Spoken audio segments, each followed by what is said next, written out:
Hi friends, welcome to our channel all in one Chitra. ఇవాల్టి మన most special recipe వచ్చేసి పాలవోలిగా. ఇది సూపర్ టేస్టీగా చాలా చాలా బాగుంటుంది.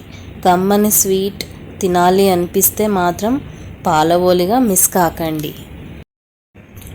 పాలవోలిగా ఒకసారి ఇది టేస్ట్ చేస్తే మళ్ళీ మళ్ళీ తినాలి అనిపించేది పాలవోలిగా.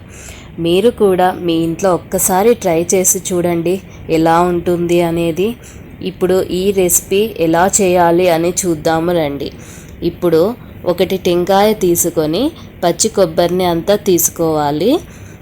పచ్చి కొబ్బరిని అంతా తురుముకొని అంతా మిక్సీ జార్లో వేసుకోవాలి.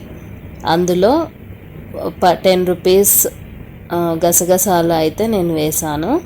ఇంకా 5 యాలకులు వేసుకున్నాను. మళ్ళీ కొంచెం నీళ్లు వేసి మిక్సీ పట్టుకోవాలి. మెత్తని పేస్ట్ లాగా పట్టుకోవాలి.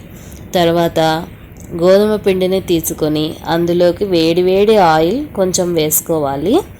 కావలసినన్ని నీళ్ళు యాడ్ చేసి మెత్తగా పిండిని కలుపుకొని పెట్టుకోవాలి. చూసారా ఎంత మెత్తగా ఉంది. కాసేపు అలాగే నాననివ్వాలి. తర్వాత మిక్సీ జార్లో మెత్తని పేస్ట్ని గిన్నెలో వేసుకోవాలి. దాన్ని కొంచెం బాగా మగ్గనివ్వాలి.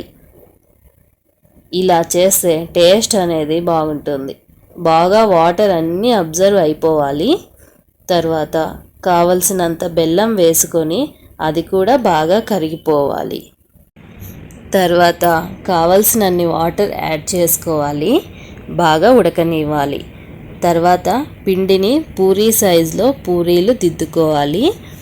పూరీలు చేసుకోవాలి. అంతే ప్రాసెస్ అయితే పూరీలు చేసుకునే వరకు ఉంటుంది. ఇంకా పూరీలు ప్లేట్లోకి పెట్టుకొని ఇంకా ఈ పాకాన్ని వాటి మీద వేసుకుంటే మెత్తగా అవుతుంది. ఇంకా తినేయడమే అంతే. ఆహా అనిపించే టేస్ట్ అంతే. ఇంకా ఈ వీడియో కనుక మీకు నచ్చినట్లయితే ప్లీజ్ లైక్ చేయండి, షేర్ చేయండి, సబ్స్క్రైబ్ చేయడం మాత్రం అస్సలు మర్చిపోకండి. Bye bye.